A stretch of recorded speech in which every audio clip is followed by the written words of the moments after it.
മറക്കരുത് please. Okay, അപ്പോൾ നമുക്ക് നളചരിതം ആട്ടക്കഥയിലെ ആദ്യത്തെ ദിവസത്തെ കഥ എന്താണെന്ന് നോക്കാം. മഹർഷിയായിട്ടുള്ള നാരദൻ നളന്റെ രാജ്യമായ നിഷാദയിലേക്ക് എത്തുകയാണ്. അതിനുശേഷം ദേവന്മാര് പോലും മോഹിക്കുന്ന ദമയന്തി എന്ന സുന്ദരിയായ യുവതിയെ കുറിച്ചും അവളെ വിവാഹം ചെയ്യേണ്ട ആവശ്യകതയെ കുറിച്ചുമൊക്കെ നളനോട് പറഞ്ഞു കൊടുക്കുകയാണ്. ആ സമയത്ത് നളൻ പറയുന്നു, അവളെ വിവാഹം ചെയ്യാൻ ദേവന്മാര് പോലും മത്സരിക്കുകയാണ്. ആ നിലയിൽ മനുഷ്യനായ തനിക്ക് അവളെ മോഹിക്കാൻ എന്ത് അവകാശമാണ് ഉള്ളത്? ഒരു രാജാവ് എന്ന നിലയിൽ താൻ അത് ചെയ്യാൻ ശ്രമിക്കണമെന്ന് നാരദൻ ഉറപ്പു നൽകുകയാണ്. അങ്ങനെ മഹർഷി അദ്ദേഹത്തിന്റെ എല്ലാ വിജയവും ആശംസിച്ചുകൊണ്ട് അവിടെ നിന്ന് പോകുന്നു. അങ്ങനെ നളൻ ദമയന്തിയുടെ സൗന്ദര്യത്തെക്കുറിച്ചുള്ള ചിന്തകളിൽ മുഴുകുകയാണ്. അവളുടെ ശരീരത്തിന്റെ എല്ലാ ഭാഗങ്ങളിലും എല്ലാ തേജസ്സോടും കൂടി അവളെ ദൃശ്യവൽക്കരിക്കുകയാണ്.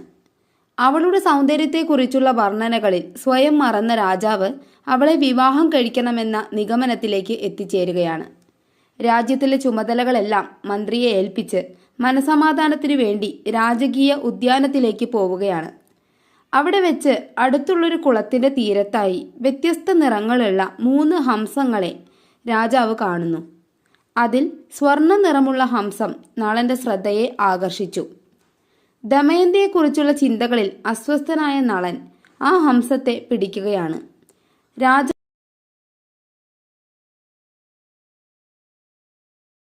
ദൈവത്തോടുള്ള സ്നേഹവും ഭക്തിയും അടിസ്ഥാനമാക്കി ദക്ഷിണേന്ത്യയിൽ രൂപം കൊണ്ടതാണ് ഭക്തിപ്രസ്ഥാനം. ദക്ഷിണേന്ത്യ ഭക്തിപ്രസ്ഥാനത്തിന് നായനാർമാർ, ആഴ്വാർമാർ എന്ന 2 വിഭാഗങ്ങൾ ഉണ്ടായിരുന്നു. നായനാർമാർ ശിവഭക്തന്മാരും ആഴ്വാർ വിഷ്ണുഭക്തന്മാരുമാണ്. 14-ാം നൂറ്റാണ്ടോടെ ഈ ആശയം ഉത്തരേന്ത്യയിലേക്ക് വ്യാപിച്ചു.